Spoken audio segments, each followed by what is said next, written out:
visit on the way back to the Holy Land. And I'm going to talk about a subject that's very close to my own heart, which is, of course, where I live. As they always say, home is where the heart is. So growing up outside of Israel, it was very unusual difficult really to relate to a lot of things. You know, as I mentioned, I never actually had a name growing up. I was just called the rabbi's son. So I grew up traditionally observant. And basically, I had a upbringing where whenever we heard stories about the Bible stories or Jewish stories, you'd always picture like men in skirts in some long, dusty place a long time ago. And it's difficult to relate to as far as what it was actually like. So just to illustrate a story, I guide a lot of groups in Israel, and thank God Israel finally is opening up for tourists again.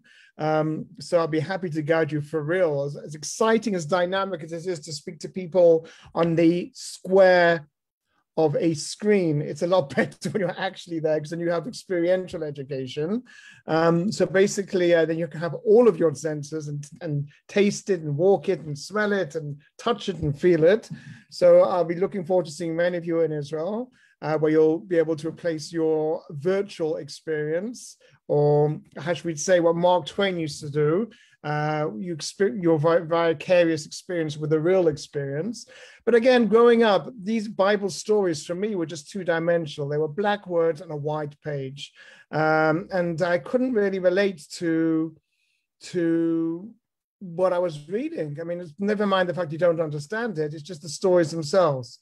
So many years later, I was guiding a birthright group. Many of you might know the birthright is a program where the participants are many university students who don't have too much of a Jewish background. For some of them, even it's just an accident for birth. And they come to Israel to be connected, because it doesn't matter, even if you go to Jewish school, even if you've seen films or heard amazing presentations on Zionist Federation Zoom sessions or read books, you don't really get it till you're there. You don't understand anything till you're there. It's experiential education at its best. So I went and was guiding this group, and we were standing in a place called Emek. It's about 20 minutes from where I live in Modiin. And basically, I was saying on this side of the hill were the Philistine army. On the other side of the hill were the Jewish Israelite army of King Saul. And in the middle, this valley is where David fought Goliath. And one of the participants stopped and said, wait, hold on. Are you trying to tell me that that hill and that hill are both mentioned in the Bible? And I said, yes, actually, they are. And then he said, he took a while for him to digest it. And he just said, that's just outrageous. And he just couldn't fathom that the Bible actually happened. The places where it happened are real.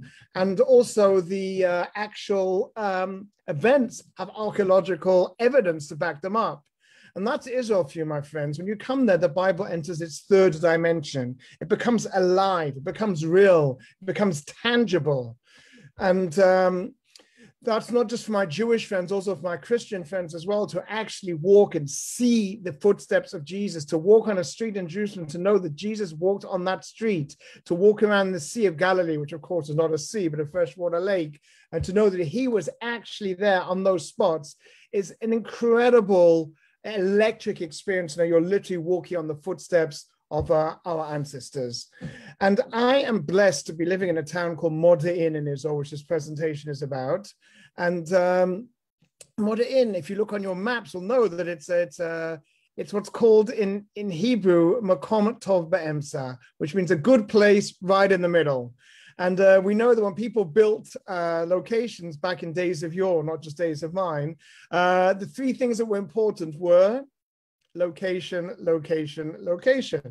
And Modiin literally is in the middle of the two north-south routes, the sea route on the coast of Israel and the internal route called the King's Highway. Modiin connects them both. It's on a plain, beautiful agricultural land, very good water sources in the springs, and it was a lovely place to build. Now, the problem with Israel, again, is location, location, location. Unfortunately for the Jewish people, Moses took a left and not a right. So he missed all of the oil. But what he did get was this land bridge between 3 different continents, Africa, Asia, and Europe. So anyone in the who's who of great superpowers who ever had to expand their empire had to come through Israel. And that's what you see in Israel. You see this crazy amount of ruins of ancient civilizations. Now, there's a very famous Mark Twain observation. He wrote an article called Concerning the Jews, when he wrote that after visiting all these great ruins of empires, if any of you are familiar with the Shelley poem Ozymandias, so he visited these great empires, the Roman Empire ruins and the Colosseum. He visited the pyramids of Egypt. He visited the Acropolis of Greece. And everywhere he saw in the shadow of these once great empires were Jewish communities still existing. And he wrote, the Babylonians, the Greeks, the Persians, the Romans have risen and filled the planet with sound and splendor, but vanished into the dust of history. And the Jew has seen them all and beat them all and is still here today, offering no sign of weakness. What is the secret of his immortality? In other words, his question was, what did the Jews do right that everybody else did wrong? Again, if you would have gone to these empires at their peak and said, you will not be existing in another 2 millennia, but the Jews will, they would have laughed. But that's what happened. And tonight's presentation is just that. We're going to look at 2 different aspects of where I live. One is the ancient history, and one is the modern application today.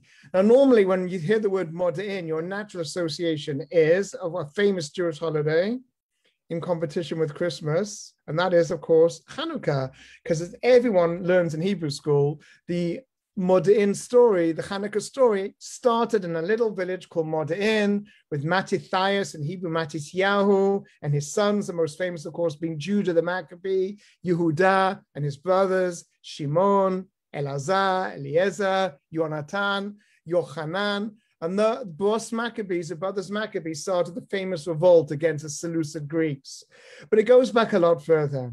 And the thing about Israel is everywhere you go, everywhere you walk, everywhere you dig, you are going to find history. But in this case, it's not just his story or her story. It is our story as a Jewish people, as our story as monotheists.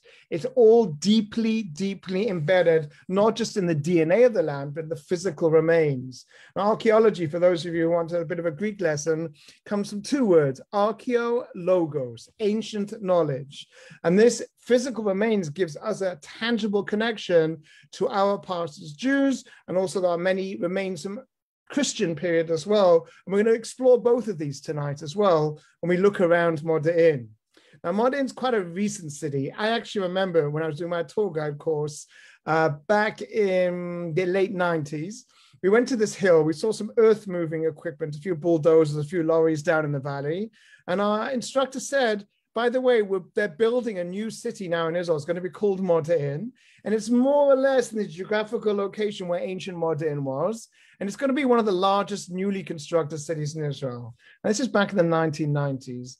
And it was literally just some earth-moving equipment. And we thought, how can this be a city? I now live in that city. Over 2 decades later, there are 300,000 people living in this city. And it was the first actual planned city in Israel. The architect who built it is a very famous architect, a Canadian-Israeli architect called Moshe Safdie, who also designed many other things such as the Singapore Harbor, Singapore Airport, Ben Gurion Airport, Yad Vashem Museum in Jerusalem. But this is the first city he designed. And you'll see in the video when you're driving around, there's a few things you don't see, which are wires above the ground, because everything's subterranean. What you do see is many green spaces, and the whole city was thought from scratch. Unlike many old cities, it's kind of just developed with a town planning, a very higgledy-piggledy. This city was thought out in advance and built in the most beautiful way. But of course, what happens in Israel when you start digging for foundations for building? Yes, you can all hear, I can hear you all, and you're all thinking the same thing. What happens when you start digging is you start finding stuff. Welcome to Israel and have a nice day. Because every civilization that was there has left remains. Usually what happens is a city will be destroyed, will be flattened, built on, built on, built on, built on. And sometimes you can have this artificial mound sticking up called the Tel. Some can have as much as 18, 20 different cities, one on top of the other. So even a modern city like Modi'in, when they started digging, they found stuff. Now, some of the stuff they found, we're going to see in our first video. And this is before we even get into the city. Modiin, again, if you look at the map, is right next to what's known as the Green Line, which is basically where Israel was until 1967, when what's known as Judea and Samaria, or the West Bank, or more accurately, the disputed territories, was illegally occupied by the Hashemite Kingdom of Jordan, and only two countries recognized that annexation, and that was Pakistan and Great Britain, believe it or not. Not one Arab country recognized it. But that's a famous Green Line. That was where the armistice lines were from 1949 all the way through to 1967. So Israel decided to build a security fence along the Green Line just at the entrance of Modiin. And when they started digging down to build the fence, they started finding stuff. What stuff they found, we're about to see in our first video, where my good friend who you're familiar with, Shmuel, with the South African accent, and myself are going to go out to the wilds of the suburbs of Modiin, literally 5 minutes from our house, to see what kind of stuff was uncovered when all the builders wanted to do was just to build a security fence. Let's have a look. Dima, video number 1.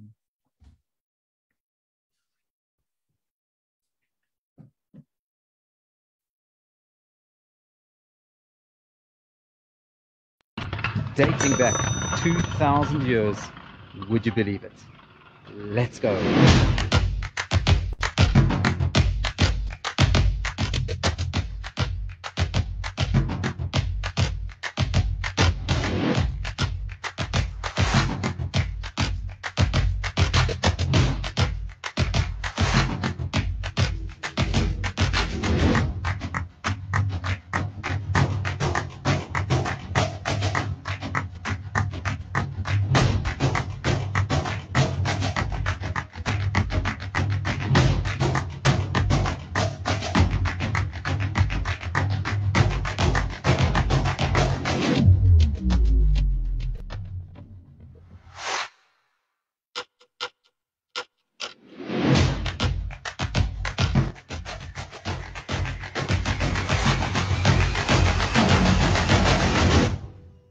I hope you enjoyed the ride. That was 20 minutes outside the city, and look where we've arrived, to these beautiful rolling hills, ancient rocks coming out of the ground. There's a great story to tell here. A site so hidden, a site so unknown, that we need an expert to help us understand. And look at this timing, perfect timing. Dr. Tuvia Book making his way. Shalom Aleichem. How's it, Shalom? Shalom, shalom. What brings you here? Funny you should say that. It was time to explore where we come from. I thought you were just roaming around. Oh well, amongst these Roman ruins, you can tell those jokes. Okay, ladies and gentlemen, let's see what we can see. And there you have it, Dr. Tuvia Book praying to Ra, the god of the sun. Okay, we'll do a quick jog to the nearby site.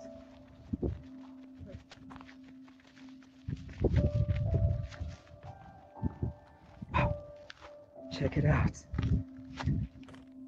A 1,500-year-old mosaic floor. Have a look at that. I'm very cross with you. A stylized cross. Looking towards the east over here, semicircular apse, right over there in the middle. This is a classic Byzantine period church, or Byzantine as they say in the colonies. And Byzantine churches all face the east. They all had a double column main hall. Here's one set of column bases and another one over there. They usually Is that called a basilica? Main basilica, the main hall, correct? And usually separating the basilica from the apse where the service took place was a screen, was an altar screen. And you can see over here in the stone, indentations carved into the stone over here. This is where the marble altar screen would have been slotted in. And usually there was a reliquaries or bones of a saint buried somewhere in the apse as well. So we have a classical Byzantine church. And let's not forget, just to put it in historical context, that when the Roman fort was built, the Roman Empire in the 2nd century was a pagan empire. In the year 315, Constantine the Great with the Edict of Milan, converted the Eastern Roman Empire to Christianity, and that became the state religion. So this church is from after the 4th century, and sometime between the 4th century and the 7th century with the Muslim conquest in 637. So we jumped from the Roman period to the Byzantine period in just a few meters. Unbelievable. And talking about mosaics, a very famous mosaic was found in another Byzantine church from the 6th century in Jordan, a place called Madba. Genius. And this had an entire depiction of the Holy Land in it. And in that map, underneath Jerusalem, more or less where we're standing, there was a town called Annaba. And the valley that runs to the west in Modiin is to this day still called Annaba. Basically, we're standing in a Byzantine church, which is depicted in another Byzantine church from the 6th century of the Common Era. This is probably the only time in the field of archaeology where archaeologists have been aided by 1,500-year-old mosaic map to identify sites. Next to home. One more thing about the mosaics. The mosaics also have patterns in them of crosses. If we'll examine here, you can see stylized crosses made by the Christian architect 1,500 years ago. And this also helps us date the church, because in the 5th century there was a law that you're no longer allowed to put crucifixes on church floors because it was considered to be sacrilegious as people walked on them. So these crosses help us date the church sometime at the beginning of the Byzantine period, around the 4th century of the Common Era. Look at the bases of these pillars. Is this the other side of the basilica? There's indeed double rows of basilica with a water system under the ground for storage. Another huge water system. This was outside the church, and it's actually carved into the bedrock, which is not where the Flintstones lived. Let's check it out though.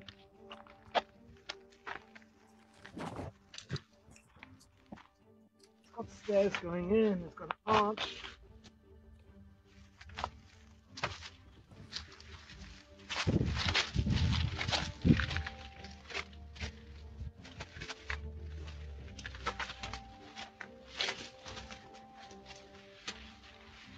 In we go.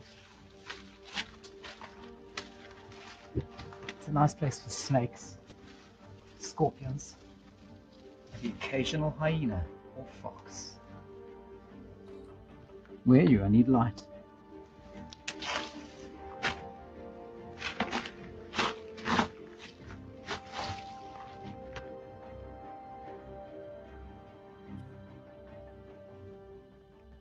So we've just come in a beautifully carved stone doorway, and we're walking around here, and we see holes for oil lamps carved into the rock itself.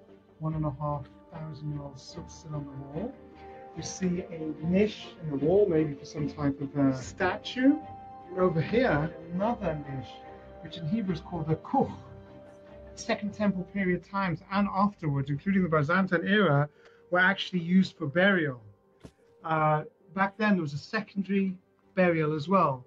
Initially, they would put bodies in tombs, just like in the time of the story of Jesus, where they would put his body in a tomb, because used in the Second Temple period, seal the entrance for a year, and this door over here could easily be sealed by a big stone block, and then they would come back a year later, gather up the bones and bury them again in secondary burial and put them in something called a sarcophagus, which only had to be the size of your femur, which is your biggest bone over here. And then the little coffin was then put into a little niche or kuch. And this is the niche right here behind us, where probably there was an important dignitary or Byzantine monks or priests were buried. In his very own ossuary. Right outside the church. Right. We're going to head out. We're going to miss the sunset. I see the light. Okay, we're finding ourselves now at the eastern extremity of the site, right next to the security fence, which had to be moved because of all the fines in this area. But what's so fascinating about what we've just seen in the short space of time, we had Roman infrastructure, we had Byzantine infrastructure, and here we have an earlier form of human activity, and this was the place of the ritual bath, the mikveh, a place to get spiritually cleansed. Makes perfect sense here. We're on the historical pilgrimage route leading from Jaffa to Jerusalem, And in this region, many, many ritual baths were found and uncovered. Just about 26 Roman miles from the temple, you could get ritually cleansed and basically prevent yourself from the big rush in Jerusalem. By the time you get there, you are prepared and ready to serve in the temple. Well, this is the third part of our puzzle. The first part, Roman force. They couldn't build the fence there. So they moved the fence slightly towards east, and they found the Byzantine church. And they said, okay, well, we're going to build on the other side of the Byzantine church. And boom, they found another side of antiquity right behind us, the Second Temple period mikveh. It's just incredible, Israel, there, where literally wherever you dig, you find history beneath your footsteps. The remains of every great empire in history you'll find in this land, from the Greeks to the Persians, to the Byzantines, to the Romans, to the Crusaders. And it's just amazing that Israel itself is a incredible site, a land bridge between three continents, Africa, Asia, and Europe. And all these great empires used Israel as a stomping ground. In this teeny little area where we're standing now, you can see that, a microcosm of that phenomena. A place to come to and a place to use all your senses. And I wish you were here with us. At the moment, I'm smelling this incredible fig tree. I'm feeling the dust and the stones of the Holy Land. We're at a site that deals with polytheists, with Christians, with Jews, with monotheists. And behind me, we're hearing the muezzin call to prayer from the town of Beit Likya. So, you know, it's an explosion of feelings. And it doesn't matter where you are in this country, every corner has a story to tell, and every piece of territory has something to find. So never a dull moment, but we are so looking forward to having you here. We love virtually taking you around, and we'll continue to do so, but it's best to come here, see. One cannot replace an experience. Okay, folks, so that was just the periphery of Modi'in. Did you understand what was going on there? They want to build a fence. Boom, they find a Byzantine church. They move the fence a little bit. Boom, they find a Second Temple period mikveh, ritual bath in the bedrock. They move the fence a bit more. Boom, they find a Roman temple. And this is places no one's even heard of in Israel. Literally on the entrance to Modi'in itself, 2,000 years of history, polytheism, monotheism, Judaism, Christianity. But again, you can't replace an experience itself. You can't replace actually being in the city. You can't replace walking around and seeing it and feeling it and touching it. This is part of experiential education. Now, of course, Modi'in is most famous for its relationship to the Hanukkah story. So very briefly, before we go into our next little journey, which will be from the modern city of Modi'in towards its other exit, you have a amazing connection between a modern place and an ancient place. So when they were building in Modi'in, as they do, they started finding things. And one of the new neighborhoods, the exit of the city, they were digging in a field to lay foundations for modern apartment buildings, modern blocks of flats, and they found beautifully dressed stones. And then when they dug a bit closer, they found underneath these stones a ritual bath, a mikveh, and they saw that the entrance was facing towards Jerusalem. And normally when we think of synagogues, places of gathering, or Bet Knesset, again, Mark Twain's question is, what kept the Jewish people Jewish? He didn't understand. He finished his question with a rhetorical question mark. What is the secret of immortality? What did the Jews do right that everyone did wrong? And the answer is three things, three very beautiful, simple things. This is the ingredients of survival. One, of course, is we kept our faith and our traditions wherever we lived. The Torah, the Pentateuch was portable and went where there's in the good times and the bad times. The other thing is we never forgot that our attachments to the land of Israel itself. And wherever we lived, every synagogue faced towards the land of Israel. Every synagogue in the land of Israel faced towards J-Town, the big J, Jerusalem. And within Jerusalem itself, every synagogue faced towards the Temple Mount itself. So you have these three circles connecting Jews from all over the world to the hub of spirituality of the Jewish people. And this building that was found was actually identified as not just a synagogue, but believe it or not, we're about to see it soon in our next video, the oldest synagogue on the planet Earth. Because normally the association with the synagogue is a building that was built after the temple was destroyed. The second temple was destroyed by the Romans in the year 70 CE, and that was called the Bet HaMikdash, or the holy place. And it very much relates to what I'm going to talk to now about the holy day that's coming up in a few days, Yom Kippur. A lot of the Yom Kippur service deals with what went on in the Holy Temple itself. We're talking about all the rituals, the spirituality, the holiness, where Jews from all over the world came at least on the 3 high holy days of Passover, Pesach, Sukkot, and Shavuot on a pilgrimage up to the holy city of Jerusalem, to the temple itself. And Yom Kippur, which is the holiest day of the holiest people in the holiest year, a unique thing happened on Yom Kippur, and that was the high priest himself went into the Holy of Holies only once the entire year, and that was on Yom Kippur. So the temple itself was the central building in Judaism, and that is why there's so much focus on it in the actual Yom Kippur liturgy as well. However, how did Jews survive once that temple was destroyed, once Jewish independence was lost, once the Jewish people were scattered all over the world? What was the secret? So one of them, of course, was tradition. We have tradition everywhere we go. The second was a sense of community. Wherever the Jews were, on the highest place of every hill, according to the Talmud, they built a synagogue. Now, a synagogue in Hebrew is not a bet tefillah, a place, a house of prayer. It's a bet knesset, which means a house of gathering, very familiar to the function of a JCC, a Jewish Community Center, where Jews would come and they would laugh and they would pray as well. They would study, they would hang out, they would socialize. It's a very big, important part of Judaism when they come to shul, as we all know, not just to pray, but the schmoozing and the socializing and meeting other Jewish people, especially when you're part of a minority in a majority non-Jewish culture. It's nice to have a place where you can chill and hang out. And that was really the function of the synagogue. It kept the Jewish. It kept them their sense of community, where they could get together, where they could meet people, both for social reasons and maybe even for the big M, for marital reasons, where they could study about their traditions. As we know in Yiddish, a synagogue is called a shul, which also doesn't mean house of prayer. It means a school. It's also people studied there as well. So it had many, many different functions. And that was basically the synagogue. And we all assumed that after that temple was destroyed, the rabbi said, well, we've lost our main temple, so we're going to build small temples all over the Jewish world. And in fact, the Hebrew word is migdash ma'at, or a small temple.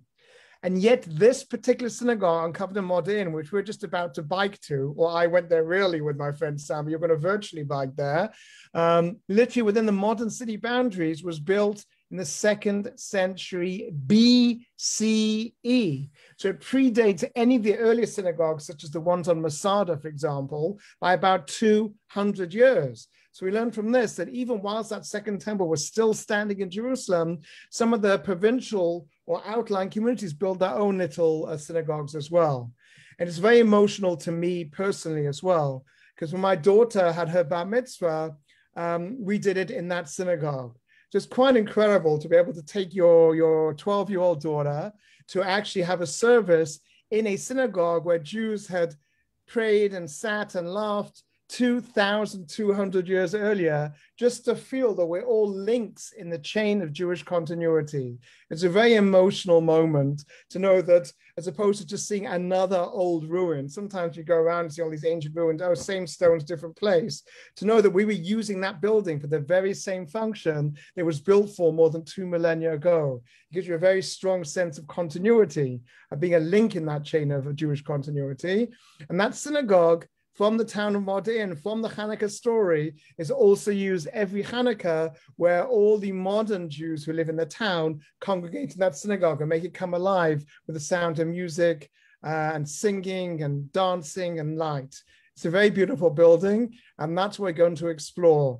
Again, only in Israel do you build a modern suburb and find a 2,200-year-old synagogue just under the ground, almost as it was waiting to be uncovered when the Jews returned back to their land. It had been laying hidden for those 2 millennia. So let's go and see what it looks like. In order to get there, we're going to hop on our bikes and bike away. Dima. Morning, Shmuel, the running tour guide. Today going to be a biking guide. לא שומעים. תחזור בהתחלה, לא שומעים דימה.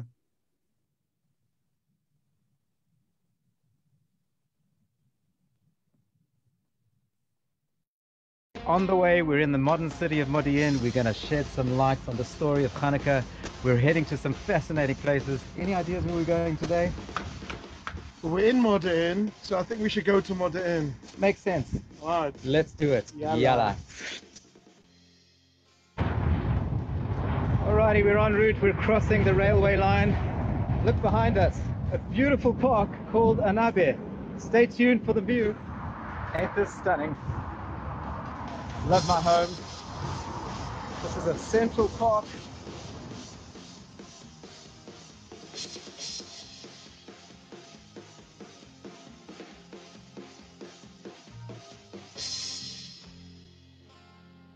Just a 5-minute bike ride, and here we are. We're on the southern outskirts of Modiin, rooted in the times of the Maccabees. That's what we're dealing with today, the times of the Hashmonaim. The small site where we're standing right now over here is dated from pottery shards to more or less the time of the Hasmonean dynasty. That is the 1st century before the Common Era. And if we think of Matityahu and we think of his sons Yochanan, Yonatan, Yehuda, Elazar, Shimon, very probable they would have come to a site like this, be it a house of gathering, be it a place where the communities met, be it a place that people would pray. It's not just about the stones, it's about the people. It says very clearly in the Torah, in the Bible, Tivnu li migdash v'shachanti b'tocham. Build me a temple, a holy place, and I will dwell in them. It's a people that make it holy. And these stones over here look like a pile of stones. But this Shabbat Chanukah, they're going to come alive when modern day Jews, the descendants of those very Maccabees that lived here 2 millennia ago, are going to come and do the Friday night Shabbat Hanukkah service in this very spot where Jews prayed and laughed and sang and studied 2 millennia ago. That's it. Tomorrow, see you here. It doesn't get much more symbolic than this. What you can see over here is a menorah, but not just any old menorah, a very special menorah sitting on the stones of this synagogue from the time of the Hanukkah story itself, of the Maccabees. This menorah, as you can see, is made out of cartridge cases, which I collected during my IDF service. And it so happened we were in the middle of the desert, it was Hanukkah, no one had a menorah because we were doing maneuvers, and basically someone had brought the candles, but there was no menorah. So I went around after a live fire exercise, collected the cartridge shells, and made a menorah out of it. And what the symbolism there, the big prayer we say on Hanukkah is called Al HaNisim, about the miracles. And one of the lines is Bayamim Ahem Bazman Hazeh, in those days and in these days. In those days, Jews rose up to defend Judaism and the Jewish homeland. And in these days, we have the IDF, the modern Maccabees, who defend our homeland and our values and keep Zionism and Judaism alive for Jews in the Jewish homeland. This menorah, even though it's an ancient symbol, is made up of the symbols of the modern Maccabees. And right next to it, in front of it, we have an oil lamp from the time of the Hanukkah story as well. It's in lamps like this. This is a Hellenistic oil lamp from 2,100 years ago with the original soot over here. And 2,000 years ago, this is the way lamps would have looked. They would have been lit by olive oil in the temple and in everyone's houses. Finally, one of the big symbols of Hanukkah is Hanukkah Geld, which means money in Yiddish. What I have over here is the actual Hanukkah Geld. These 2 small coins over here were minted by none other than Alexander Yanai, Alexander Yaneos. Now his Hebrew name was Yochanan, and on one side of this coin here, this is a 2,100-year-old coin minted between the years 103 and 76 BCE. And you can see over here there's an anchor, a picture of an anchor, because they also had a trading kingdom. And some letters here, it looks like Greek to you and Greek to me, because it is Greek. And what it says over here is Basilius Alexander, King Alexander. And on the other side, there's a picture of a star, a wheel of a star, and it has on it in Hebrew, in ancient Hebrew script, Melech Yonatan, King Jonathan. That was his Hebrew name. And you can see the ancient Hebrew mem over there. Now this coin caused a huge amount of controversy because he called himself king. And according to the religious Jews, only God's prophet could anoint a king. And until Alexander the Great, no one had called themselves king. It caused so much trouble, he had to mint another coin. And the second coin he minted has on it two cornucopia, horns of plenty, over here. On the other side, in ancient Hebrew, there's an inscription that says, Yochanan, his Hebrew name, Chaver Motzet Yodim, a friend of the Jewish council. And the second coin does not mention anything to do with being a king. So it's pretty amazing how coins have a historical value, and also you can feel an energy to know that the great-grandson of Matityahu, of Mattathias, from Modiin, where we're sitting right now, minted these coins. So this is the real Hanukkah geld. This guy's great-grandfather actually revolted against the Seleucid Greeks. That is so cool.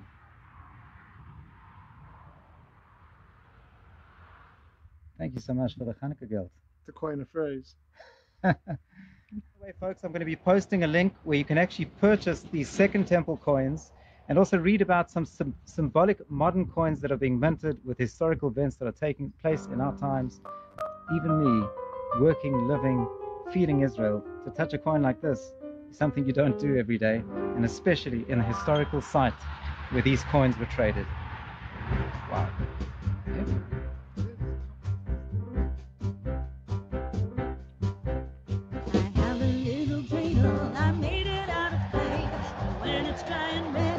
Nes Gadol Haya Po. Literally, yeah. See you tomorrow night at the shul. Okay, right next to the Beit Knesset, the House of Gathering, we have a ritual bath from the period of the Second Temple. Beautifully hewn stones here underneath the shul, underneath the Beit Knesset.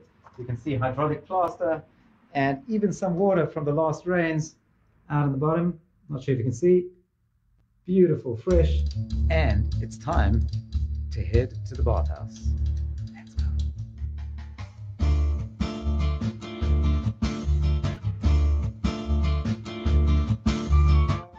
Crossed over the Ayalon Valley and we've entered the Ayalon forests. And here we have a fantastic example of an oil press, the Rolling Stones. The original Rolling Stones in their first performance in Israel 2,000 years ago. And this thing over here is a black olive. All around me are olive trees, probably descendants of those very same olive trees that were here 2,000 years ago. Probably. It was a major source of income. Olives were very useful for many things. For oil lamps, for soap, for cooking, for kindling. There was no end to the use of olives. And guess what? The greatest superpower of the day, Egypt, did not have indigenous olive trees. So Judea used to import a lot of its olive oil to Egypt and all throughout the Roman Empire, in fact. So there was a massive industry of olive pressing, which led to the wealth of Judea.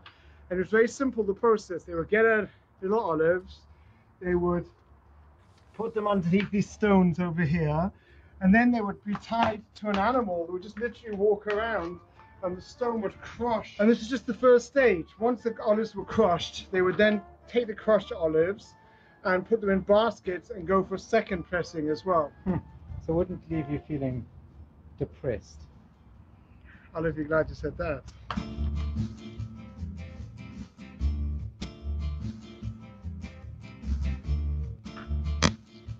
Okay folks, we're going a little bit off the beaten track here into the forest.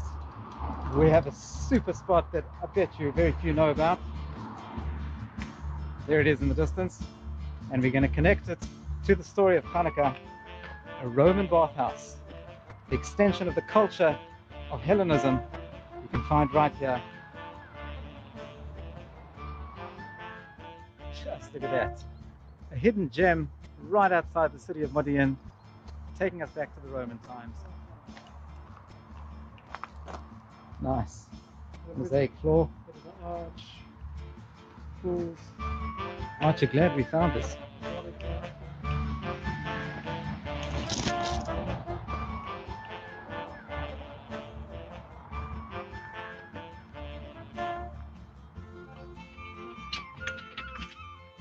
You get a beautiful octagonal shaped pool. Check out the water system here. The viaduct. Bringing water right around the building.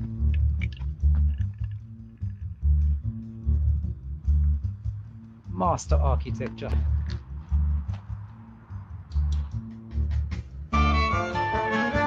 View from the roof.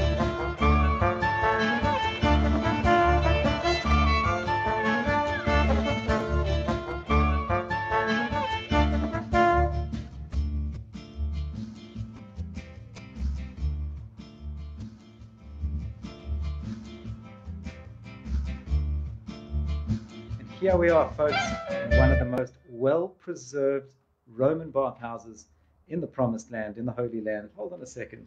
We're dealing with Hanukkah. What's this got to do with the Maccabees? These were the Romans. Okay, so what Hanukkah really was a culture camp, was a culture war between the Judaic values and Hellenistic values. And Rome was the up and rising power at the time of the Maccabees. In fact, Judah the Maccabee made a treaty with Rome against the Seleucids. So the Romans were definitely around at the time. And the Romans also adopted Hellenistic practices, that is, worship of the external beauty, appearances count, don't look at the beauty within, only the beauty without. And the epitome of this was the Roman bathhouse. The Roman bathhouse is where people went, just like in Hellenistic times, all the athletic competitions were in your birthday suit, because it was the worship of the external human body. So in order to look good and to preen yourself, you went down to the local bathhouse. That was a Hellenistic hangout. And each Roman bathhouse was built in the same way. And here it's very clear to see there was three main rooms. The room we're standing in right now was actually called a tepidarium, the Latin word tepid, warm. And underneath the floor, you can see these original Roman bricks where heated hot air would flow onto the floor just to warm this room up, not to make it super hot, but just to keep it warm. Once you were pleasantly warm, you would proceed into the next room to get yourself in the Roman bath mood. And here there's no underground heating. This was just cold water coming from the local springs. This was the plunge pool where you were dunking. This was just freezing cold water. And once you had that experience of freezing cold water, you would then go to the biggest chamber of the whole bathhouse, what was known as the caldarium. You went from the tepidarium to the frigarium to the caldarium. So over here behind, you can see part of the Roman brickwork over here. Here there's a Roman arch, and this arch of brickwork would support the floor level, which is up to the threshold behind you over there, Shmuel. You'd have slaves from outside the building lighting up fire, and that would heat the floor. And then there would be pipes also going up as well, the wall itself. It would be a superheated room where you would basically what we call today the schwitz, or the hot room. And there you would lie on the side of this hot water, and your slaves would come and they would scrape your sweat off, and you would massage you with oil. And basically it was a very hedonistic, Hellenistic experience. Okay, folks, hope you enjoyed that run around Modiin and seeing some of the sights, experiencing the period of the Hashmonaim. We're going to leave you here from the home of Hellenism. We're heading home, ready to celebrate a wonderful festival of light. Light is what we need. Boy, oh boy, if there ever was a period of history that we've got to spread the light, we're happy to do it. You can see Modiin just is that place that gives a sense of light, a sense of hope. You saw the beautiful modern Modiin. So with that, Dr. Tovia Book, Shmuel Chantal, we're wishing you a Chag Hanukkah Sameach. Chag Urim Sameach. Amen. יכול להפסיק, Dima. Okay, folks, so as you know, that second one was recorded just before Hanukkah, and it really makes it come alive. I have to tell you, remember you saw the menorah in the synagogue that was made out of cartridge cases. So again, sometimes when you say prayers, especially if you're what's known as FFB, which means from birth, and you just say the prayers, or most Jews around the world who don't really understand the Hebrew that they're mumbling in the prayer book, it's difficult to relate to it. It's just like mumble, mumble, mumble, mumble, mumble, mumble. It's from right to left. And it's very different when you actually experience what those words mean. So, for example, in the Hanukkah prayer, there's a prayer called Al Hanesim, where we thank God for the miracles. And one of the miracles that's not mentioned, of course, is the oil miracle. It's not mentioned in the prayer itself, but rather the few against the many, the holy against the unclean, etc., etc. And it's something that happened, again, 2,100 years ago. And that's when the story of Hanukkah itself happened. It was men in skirts with some spears and swords and shields. How do we relate to it? The three-letter answer how we relate to it is IDF, the Israeli Defense Forces. After the Six-Day War, when Israel's territorial gains was 3 times by a teeny little army, outnumbered, outgunned, out-equipped by all the surrounding armies, people brought, even the most secular, brought analogies of Hanukkah. Once again, the few against the many. So when I was in the IDF, we were doing reserve duty in the Negev desert, and as per usual in the army, nothing's particularly organized at times, and our reserve duty ended up being extended by a few days into Hanukkah. And nobody had thought about, well, maybe it's going to go wrong, maybe we should bring a menorah with. So no one had actually bought the menorah. Some bloke, don't ask me why, had actually bought a box of Hanukkah candles with. So we had the candles, nowhere to light it. So one thing I learned is the idea of combat medic is if you don't have the correct material, you have to improvise. If you run out of bandage, doesn't mean the guy should bleed to death. You rip your shirt off, you make another bandage. So there was no menorah. So what did I do? The answer, you've seen the end, is what you saw in the synagogue. We had a live fire exercise. I went around gathering up the cartridges we've been shooting in our big Browning machine guns, and the candle went right inside because the diameter was too big. So I went around and collected some more cartridges, which was smaller diameter, and the candle fit nicely inside. Then I clipped together the 8 and put a high one for the shamas. So in essence, a whole bunch of Jews from different backgrounds, some religious, some secular, some like me, new immigrants, some of them veteran Israelis, some rich, some poor, from all sorts of ethnic different backgrounds, were gathered around in the middle of the desert under thousands of stars, lighting our menorah made out of bullet cartridges, the modern Maccabees commemorating the ancient Maccabees, saying, Bayamim ahem bazman hazeh, in those days and in these days. And it was a very, very powerful moment where we connected our ancient traditions to our modern traditions as well. And anyone who visits Israel this Hanukkah this coming year, which hopefully, and it really seems to be the case, that Israel is finally opening up to tourists. So we're expecting December to be a bumper tourist season. We'll notice that everybody lights menorahs in Israel. It's not just the religious Jews, also the secular Jews. You can go and find them lit in Meir Shirim, and you can go and find them lit in Tel Aviv. Everyone lights a menorah. Some people might light them for religious reasons, in other words, for the miracle of Hanukkah, that is as recorded in the Talmud, even though there's no historical source to that, of the oil lasting for 8 days. And some people would light it for nationalistic reasons. Look, it's a few against the many, just like today, where light has prevailed against darkness. And some people for a mixture of both, religious and nationalistic reasons. The point is, there's ancient modern holidays celebrated all throughout the land. And it's an incredible thing just to be in a town called Modiin, where I live right now, and to be able to step into a synagogue and know that Jews were sitting there over 2 millennia ago with the same language, the same traditions, the same connection to the land, that sense of community. And it just goes to show that we are all links in this chain going far back. And it's a very emotional experience. Just to conclude, I grew up in the UK and in South Africa. And one thing we always knew was how many shopping days there were till Christmas. You can't help it because it just surrounds you when you grow up as a minority in a majority Christian culture. So I remember once we were doing maneuvers in the IDF. We were in the Negev desert, very cut off. And I looked at my watch and it said the 27th of December.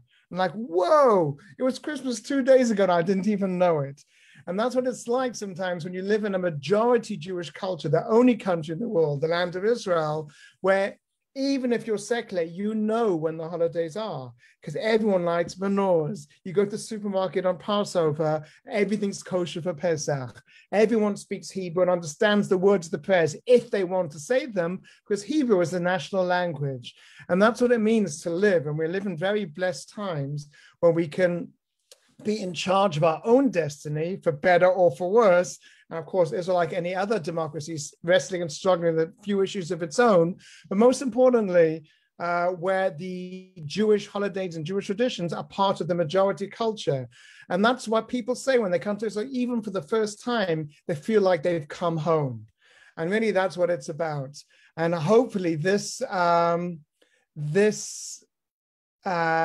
winter will be a reopening, a relightening, and that 4-hour flight, which can take you back either to 3,000 years of history to the modern Israel, both of them exist side by side. So in this beautiful modern city of Modiin, you also have our ancient roots as well. And our rabbis teach us, Da me'ayin bata v'la'an ata holech. Know where you come from in order to know where you're going to. So it's an amazing thing to be and living in modern Israel, like a school child, learning about Hanukkah, then on a school trip, just traveling for 5 minutes in a bus, and actually going to see where the Jews lived, where they prayed, where they laughed, where they sang. And thank God that light is still with us today. It's not a burden to be a Jew, but it's an honor and a privilege to be a Jew. And you really feel that when you're in Israel and you come and see the light and the happiness, the dancing. It's not all about death, suffering, and food, but about beauty and life. And I'd like to thank you for being with me just before we go to Yom Kippur, and wish everyone a Shana Tova, a happy and healthy New Year and a sweet New Year. And I noticed that there are no questions, so I don't have to answer any questions because there aren't any. Let's see, I'm just looking at your notes over here. You've got about a few seconds if you want to type a quick question in the comment section. Blah, blah, blah, blah, blah, blah. Anything is the historic significance of Modiin Elite? Modiin Elite is a modern ultra-Orthodox town on the other side of the Green Line to Israel, to Modiin. And the town itself was built obviously quite recently, but in the middle of it, interestingly enough, is also another ancient synagogue as well from the 3rd century of the Common Era. That's the middle of the modern Modiin Elite, which is an ultra-Orthodox suburb, I would say, of Modiin, but on the other side of the Green Line. What other things? Oh yeah, another comment about the population of modern Modiin. So anticipated is going to be 300,000. Today, it's more or less around 100,000 Jews living there. And they're busy building a second stage building, very busily building. As you all know, Israel's national bird is the crane. And there are hundreds of cranes in Modiin, construction cranes. And they're anticipating when the second stage is finished, there'll be about 250,000 people living in Modiin. Okay, do you have any other questions? Okay, no, thank you for all your thank yous, much appreciated. It's nice to see all the familiar faces again. And most importantly, I'm looking forward to welcome you guys for real in Israel very, very soon. To have a Shana Tova, a happy and healthy new year, full of light and full of health. Thank you very much, Tuvia. Thank you very much for the fascinating lecture.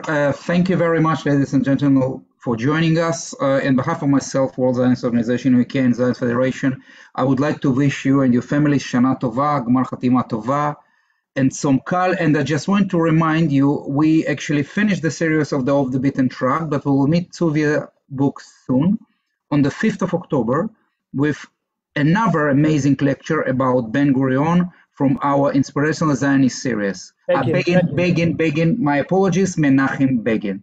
Yes, please stay tuned. We will send you information about it. Thank you very much. Hope you will join us. And Modiin Mesimcha. Thank you. Toda. Good night. Gmar Chatima Tova.